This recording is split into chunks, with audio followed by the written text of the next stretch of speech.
Rangunia health care হসপিটালের পঞ্চম বার্ষিক সাধারণ সভা অনুষ্ঠিত হয়েছে।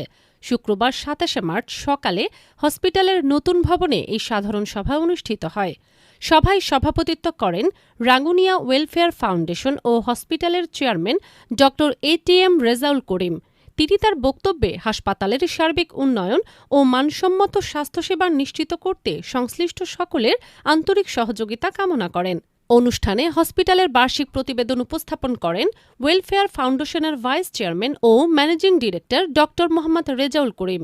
এর আগে বিগত বছরের কার্যবিবরণী পেশ করেন জোনাল কমিটির সেক্রেটারি মাস্টার আব্দুল গফুর, হসপিটালের এক্সিকিউটিভ ডিরেক্টর ড SKM মোকাম্মেল সিয়াম, ফিনান্সিয়াল ডিরেক্টর মাওলানা শওকত হোসেন ও মেডিকেল ডিরেক্টর ড শহীদুল ইসলাম রুবেলের যৌথ সঞ্চালনায় অনুষ্ঠানে বক্তব্য দেন ইঞ্জিনিয়ার ইয়াহিয়া মাহমুদ রিজভী, ইঞ্জিনিয়ার রফিকুল ইসলাম, অধ্যাপক নুরুল আমিন চৌধুরী, মাওলানা কাজী ইরফানুল হক, মাওলানা হাসান মুরাদ ও আরিফুল হাসান চৌধুরী মুরাদসহ অন্যান্য অতিথিবৃন্দ। অনুষ্ঠানে হসপিটালের প্রায় ৩ শতাধিক শেয়ারহোল্ডার উপস্থিত ছিলেন।